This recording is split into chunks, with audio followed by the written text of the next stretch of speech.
Good morning, everyone. It's Friday, March 5th, coming to you live from Seoul. I'm Kim Jong-un. Before we get started, these are the stories we're following at the top of the hour. South Korea's prime minister announced that AstraZeneca vaccines from the COVAX facility for at least 1,050,000 people will be supplied to the nation by the end of May. South Korea's Food and Drug Safety Ministry is set to announce whether or not they will approve nationwide use of Pfizer's COVID-19 vaccine. And the UN has called for strong action against the continuing violence in Myanmar as the country reported at least 54 deaths on Thursday. Our top story this morning, Prime Minister Chung Se-kyun announced during a Central Disaster and Safety Countermeasure Headquarters meeting Friday morning that the government has secured enough AstraZeneca vaccines from the COVAX facility to inoculate at least a total of 1,050,000 people. Around 350,000 doses will be delivered in March, with 700,000 additional doses set to arrive in the country through April and May. The Prime Minister also said that the government plans to do its best to speed up vaccination plans. This comes as the nation saw 398 new COVID-19 cases on Friday, of which 381 were local transmissions. The European Union has made its first intervention into the international supply of COVID-19 vaccines. Italy blocked the shipment of AstraZeneca vaccines to Australia. Our Lee Seung-jae has more. Italy has blocked the shipment of AstraZeneca's vaccine that was supposed to be headed to Australia on Thursday, in what became the EU's first intervention into the supply of COVID-19 vaccines. According to Reuters, AstraZeneca had requested permission from Rome to deliver around 250,000 doses from its manufacturing plant in Italy. The request was refused by Rome. The Italian government's move comes as the EU placed temporary controls on the export of vaccines made inside the bloc, following a spat with the British drug maker and wider supply issues. The measures will last until the end of March and will allow EU member states to reject authorizing exports if the vaccine makers do not honor contracts. In January, AstraZeneca stated it would be delivering far fewer doses to the EU in the spring than initially expected, citing production issues at its plants in the Netherlands and Belgium. Meanwhile, following France's decision to allow AstraZeneca vaccines to be given to the elderly, Germany and Belgium announced they will also give the green light. Despite Germany previously approving the use of the vaccine for under 65s only, German Chancellor Angela Merkel said recent studies provide enough data to show it is safe for all ages. It will probably be the case that Germany's expert panel on vaccine use, and we will happily follow here, will approve AstraZeneca for older age groups. Latest studies have given evidence for that. Despite the EU's medical regulator approving the use of AstraZeneca's vaccine for all age groups in January, the rollout was initially met with skepticism after some countries cited insufficient data on its efficacy for older people. Lee Seung-jae, Arirang News. South Korea's Ministry of Food and Drug Safety is set to announce later at 2 p.m. whether or not they will approve nationwide use of Pfizer's COVID-19 vaccine. The ministry's evaluation board is holding its final meeting right this minute. And watchers say that the ministry will most likely give the green light, as Pfizer's vaccine has already undergone rigorous assessment by expert panels and pharmacists who have reviewed its safety and efficacy. The vaccine may even be approved for high school students, as its effectiveness has been proven for people aged 16 and above. Seoul's chief negotiator in defense cost-sharing talks says repledged his resolve to swiftly conclude negotiations for the special measures agreement with the United States. Arriving in Washington on Thursday, Chung Eun-bo said he will try to reach a reasonable and fair deal that can be mutually embraced by Seoul and Washington. He will sit down with his American counterpart Friday for a 9th round of talks on reviewing the 11th SMA, the first to be held under the Biden administration. The U.S. nominee for Undersecretary of Defense for Policy has emphasized the importance of robust sanctions to mitigate the nuclear threats posed by North Korea. Testifying at the Senate Armed Services Committee on Thursday, Colin Kahl said the United States and other countries must continue to enforce sanctions on North Korea to deter its nuclear proliferation activities. The Biden administration is currently undergoing a comprehensive review of its North Korea policy. He also underscored the need for the U.S. and South Korea to maintain their combined defense posture. North Korean leader Kim Jong-un has pinpointed increased production in the agricultural sector as the regime's most pressing economic task. On day 2 of a training session for Chief of Secretaries of City and County Party Committees Thursday, Kim said the officials are charged with ensuring fruitful economic development and improving people's lives. Analysts say Kim's emphasis on farming shows the regime's top priority in its new 5-year economic development plan is solving its food crisis, especially after a series of natural disasters last summer. In fact, the UN's Food and Agriculture Organization on Thursday redesignated the North as a country in desperate need of food support from overseas. Now, on the continuing violence in Myanmar, UN says at least 54 people have died during the protests in the country due to increased violence against anti-coup protesters. As the bloodshed continues, the UN is calling for strong action against the country's military to end its stranglehold over the country. Our Kim Hyo-sun reports. Senior UN diplomats are calling for strong action against Myanmar's military rulers, including the urgent implementation of a global arms embargo and economic sanctions. In a new report, Tom Andrews, Special Rapporteur on the situation of human rights in Myanmar, stated that the UN Security Council should consider such actions, condemning the military's seizure of power. The UN Secretary General's special envoy to Myanmar also raised the alarm over a brutal and dramatic escalation of violence targeting anti-coup protesters.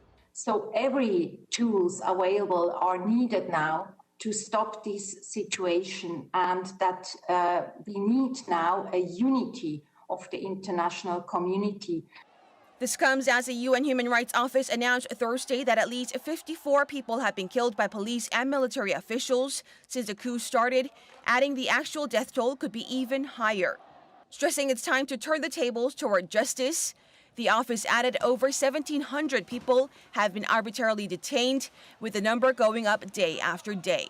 Amid the continued bloodshed, many foreigners residing in Myanmar are fleeing. According to media outlets in Vietnam, nearly 400 Vietnamese returned from Myanmar on Thursday.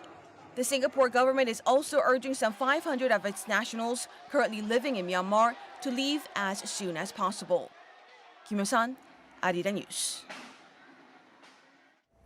The U.S. International Trade Commission has issued a final statement explaining its reasoning in issuing a 10-year ban on the imports of some SK Innovations lithium-ion batteries. The ITC, in the statement on Thursday local time, said that SK Innovation had clearly stolen trade secrets from LG Energy Solution. It added that SK Innovation didn't have the technology to develop electric vehicle batteries, and without LG Energy Solutions' trade secrets, the batteries would have taken 10 years to develop. As a result, the ITC issued an order in February banning imports for 10 years of some SK Innovations lithium-ion batteries. The spokesman for the Chinese legislature claims the U.S. and China can peacefully coexist as major global powers. Speaking on Thursday, Zhang Yesui said that despite their differences on certain issues, decoupling will do harm to others and confrontation serves no one's interest.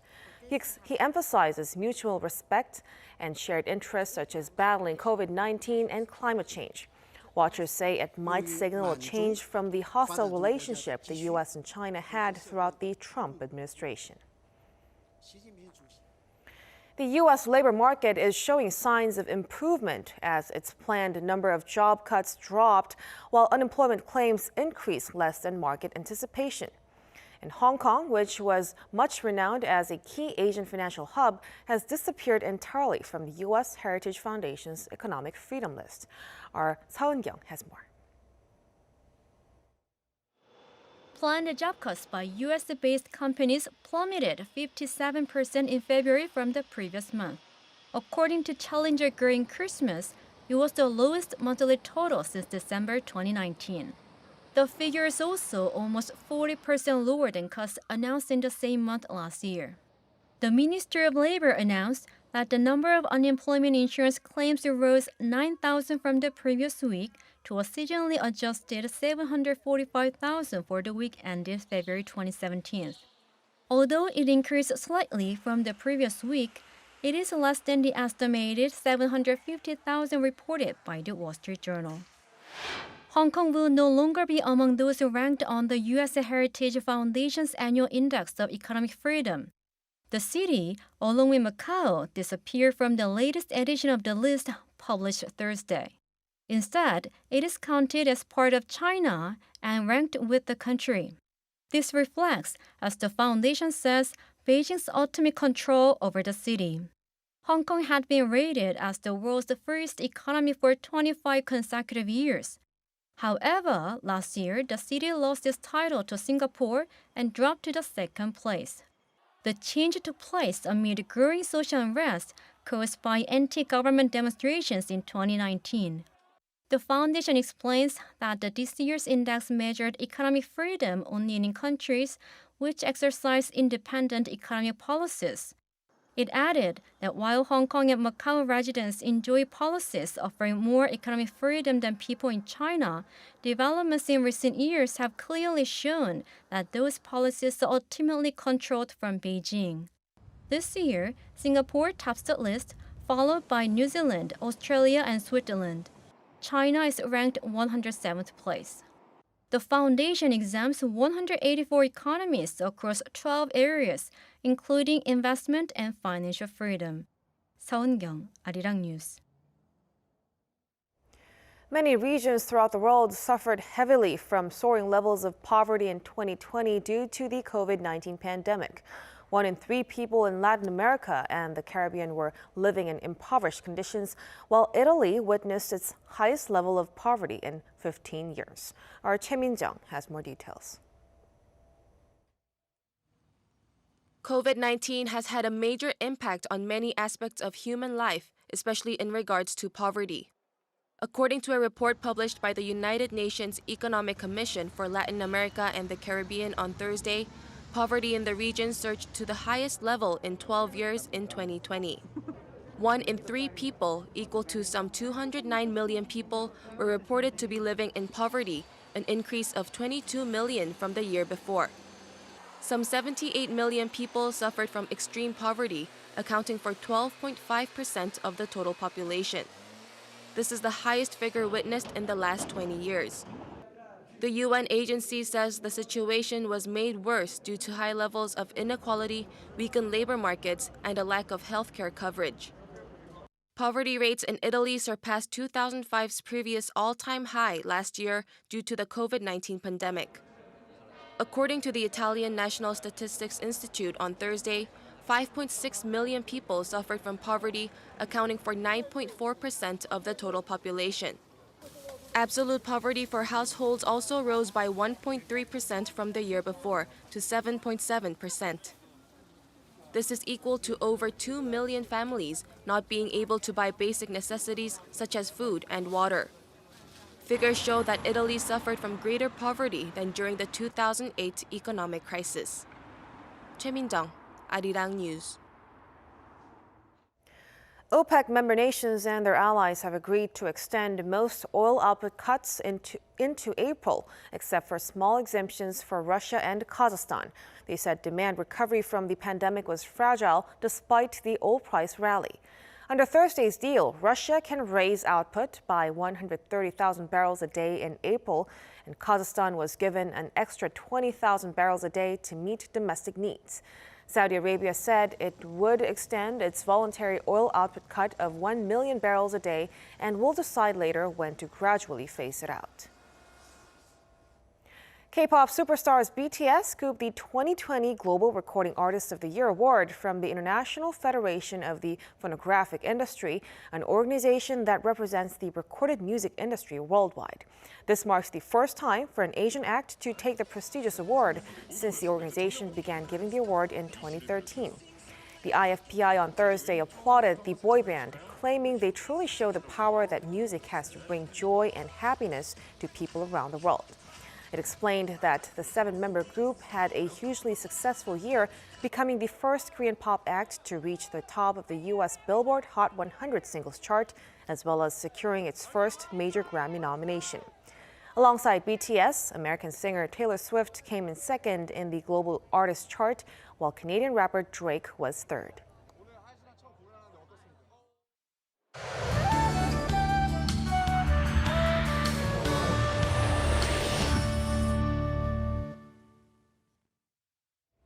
Good morning. We're already into the third spring seasonal stage out of 6, Gyeongchip, so it should start to feel more like spring from now on. We had chilly morning lows, but it will spike to highs in the mid to upper teens by the afternoon across much of the country. But it's the unwelcome fine dust that's going to cause headaches for those of us in central and western regions, so be sure to have a face mask that can block fine dust today. So daily highs will be 3 to 10 degrees higher than yesterday under brighter skies in the afternoon. Busan, Gyeongju, and Chuncheon will all get up to 17 degrees Celsius this afternoon. Over the weekend, temperatures will stay slightly above the season norms here in the capital, with heavy snow in the forecast for the East Coast on Saturday. Well, we're talking about up to 15 centimeters of heavy snowfall in the east of Gangwon-do province from early tomorrow into Sunday at dawn. So please bear this in mind if you plan to travel to the East Coast this weekend. That's Korea for you, and here's a look at the weather conditions around the world.